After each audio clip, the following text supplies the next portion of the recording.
Olá pessoal, hoje eu gostaria de conversar com vocês sobre como é que foi o processo de pedir a minha primeira onda da ressonância harmônica. Foi muito engraçado, porque enquanto eu lia o material, o livro, assistia às palestras, eu já fui abrindo um arquivo no meu celular e eu ia anotando. Eu gostaria de pedir isso, pedir aquilo outro. E depois eu entrei não é numa espécie de um conflito, mas é como se fosse assim, puxa, eu posso realmente pedir tudo ou nada. E o professor Hélio fala muitas vezes sobre isso, né? Você pode pedir absolutamente tudo e as coisas só vão acontecer quando você estiver preparado para que elas possam acontecer. Ou seja, não adianta pedir, né? Além de pedir, eu me coloco à disposição e quando vem aquela informação, em vez de eu reter, evitar, resistir ou reagir, eu solto e deixo a coisa acontecer. E aí foi muito engraçado, porque eu comecei a assistir vários vídeos aqui no YouTube sobre essas questões. E algumas pessoas pediam tudo, outras pediam pouca, outras tinham medo. Comecei a conversar com as pessoas e uma dizia, eu não quero pedir tal arquétipo, porque tem um lado escuro, tem um lado luz, tem um lado isso, um lado aquilo. E eu percebi que é interessante isso, porque tem muita informação, mas ao mesmo tempo tem muita informação desencontrada, talvez essa seja a palavra. Isso por um lado é bom, porque te guia no sentido de que você é a sua própria força, você é quem vai buscar a sua própria luz, é você quem vai escolher o seu próprio caminho. E por outro lado te deixa um pouco ali meio que a deriva, né? Puxa, faço isso, não faço aquilo outro, o que mais é possível, como eu posso concluir ou fazer, ou poder escolher, né? Perceber essa energia. E aí eu comecei a consumir bastante material, tanto das palestras, reli algumas partes que eu achava que era muito importante para que eu pudesse fazer as minhas escolhas. E aí eu comecei pelos livros, que eu achei que era mais fácil. E aí eu pedi as consciências de determinados livros que eu acho fantásticos. Dois deles que para mim são fundamentais. Um deles é do Stephen Covey, que são Os 7 Hábitos das Pessoas Muito Eficazes. Cara, esse livro eu já li ele várias vezes, mas assim, 2 vezes eu fiz uma mudança de vida incrível. Há aproximadamente talvez uns 20, 25 anos, quando eu li a primeira vez, foi fantástico. Depois, 10, 15 anos depois, eu li de novo e aquilo fez uma revolução. E agora eu estou me programando, me planejando, colocando como prioridade agora de reler esse livro. Então eu pedi essa consciência que eu já tinha, que eu já utilizei, que eu percebia e eu percebo que ela é muito forte para mim. E o outro livro foi Sendo Você Mudando o Mundo, do Dr. Dan Heer, que é um cofundador do Access Consciousness. Esse livro também é brilhante, ele é maravilhoso porque ele traz uma série de ferramentas e à medida que você vai lendo e você vai colocando elas em prática, a tua vida vai mudando, porque você vai trabalhando coisas que de repente no estalo elas vão embora. Bom, aí disso aí eu pedi mais um tanto de outros livros. Depois eu fui para as consciências das pessoas. Algumas que já haviam falecido, outras que estão vivas, mas que eu percebia que a abordagem da maneira como essas pessoas colocavam, fazia, acontecia, era bastante interessante. Aí eu fiz uma lista enorme sobre elas. Uma outra lista que eu fiz que foi muito interessante foi a minha aparência, a minha apresentação, a minha forma de me expressar, a maneira de me conectar, a maneira de me engajar e a maneira também como eu gostaria de atrair os meus prováveis clientes, meus possíveis ou potenciais clientes. E aí eu fui buscando pessoas que fazem isso muito bem e fui trazendo. Talvez essa para mim não foi a parte mais difícil, sabe? Foi mais ou menos fácil de fazer. Eu fiz uma lista enorme e depois eu passei o pente fino. Isso aqui eu quero agora, isso aqui eu não quero agora. E eu voltei naquele conflito inicial. Peço tudo ou eu não peço nada? Ou eu peço pouco? Aí acabei pedindo bastante coisa. E foi muito interessante porque depois que eu comecei, eu percebi tão rapidamente que eu falei, puxa, se eu pedir a gravação no meu celular e todo dia eu tiver que ativar, vai ter dias que eu não vou estar acordado naquele horário que eu marquei, ou eu vou estar dormindo, ou eu vou estar fazendo outra coisa, ou pode ser que eu dê uma chance para o auto-boicote. Então eu não vou fazer isso. Então eu já pedi direto.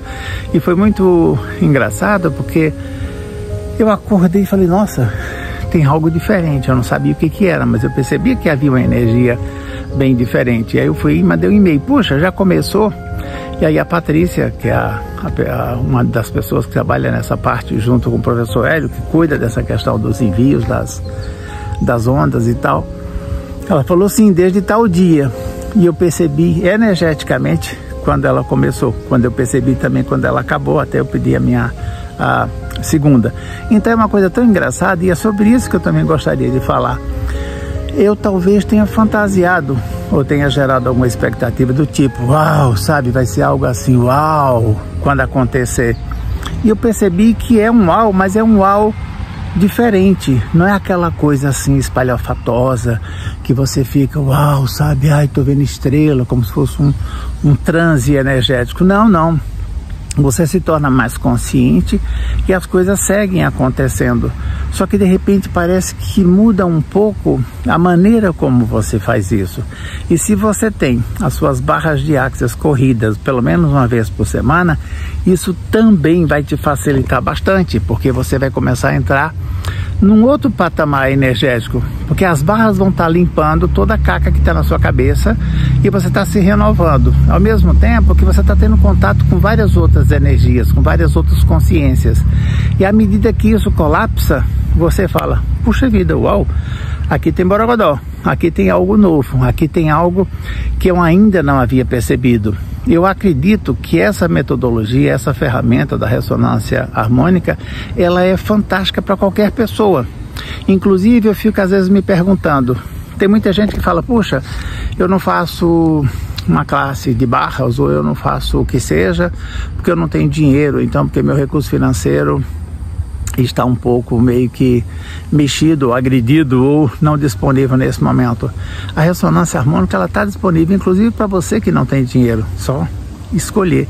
Você entra em contato, conversa com o pessoal e eles podem inclusive te fornecer. E aí, para mim, vem uma grande consciência nesse sentido. Você não faz a ressonância harmônica porque não tem dinheiro, porque você escolhe não fazê-lo, ou é porque você está na inconsciência ou na anticonsciência. Você não está na expansão de consciência. Sabe qual que é a diferença entre as três, né? Se eu estou na expansão de consciência, eu faço as barras de axis, eu faço a ressonância harmônica, eu faço o MDR, eu faço terapia, eu faço o coach, eu faço tudo.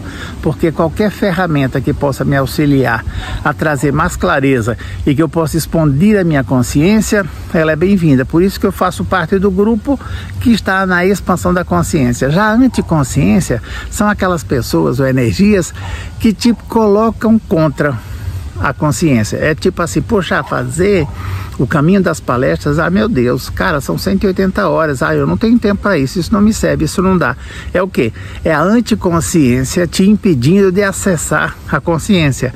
Ou, de repente, pode ser assim, ah, vou fazer uma classe. Não, peraí, essa classe aí é muito cara, com esse dinheiro você poderia guardar para comprar ou isso, ou aquilo, aquilo, tá? Não faz isso, sabe? Você deve ser uma pessoa muito boba, porque você está perdendo seu tempo com a questão da consciência. Ah, larga a mão, vamos tomar cerveja, vamos para um boteco, vamos fazer uma festa, vamos viajar, ou coisa que o vale. Então a anticonsciência são aquelas pessoas ou ideias ou energias que te colocam em contramão da consciência. E a inconsciência é aquela pessoa que está com um sorvetão na testa, sabe?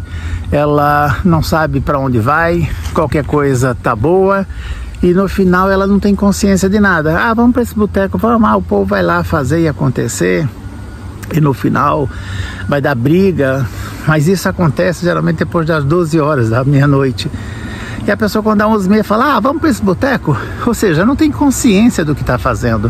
Fala o que quer e o que não quer, não tem consciência das consequências que isso possa vir a ocorrer e elas não estão sendo elas mesmas. Esse é o processo. Então, o meu convite aqui é que vocês possam fazer sim o caminho das palestras. Se depois você escolher pedir a sua primeira onda, que vai valer muito a pena. E a outra coisa que me falavam muito é, pensa bem, olha só, a primeira onda vai te trazer muita catarse, você vai ficar assim, você vai ficar assado. Olha, eu não tive praticamente nada, eu passei os 3 meses assim, em alguns momentos me trazia um pouco de melancolia, sabe, assim, uma vontade de chorar, às vezes uma tristeza enorme. E eu comecei a olhar para minha própria história, né? Eu falei, cara, o que é isso, né? O que é que eu faço com isso? como eu lido com isso? Posso mudar isso? E se posso, então automaticamente já me vinha uma ideia onde eu ia colocar em prática e tocar adiante. Agora eu estou na minha segunda e as coisas também estão fluindo nesse sentido. Então, não entra num processo de comparação comigo, com a Débora ou com qualquer outra pessoa que está pedindo ou que pediu ou que fez. A outra coisa é também não entrar na comparação de se você está no caminho das palestras ainda, se você está na primeira, segunda, 15ª onda, porque isso não é o que é mais importante. O mais importante é como você está lidando com isso e principalmente com você mesmo. A comparação que talvez você possa fazer, se for, é quem eu fui ontem, quem eu sou hoje, quem eu serei amanhã. Como é que foi a minha vida o ano passado ou até o ano passado? Qual é a vida que eu escolho para mim agora, nessa vida, nesse momento, neste exato momento, e como será a minha vida no futuro? Porque se você estiver se comparando com você mesmo, a diferença é outra.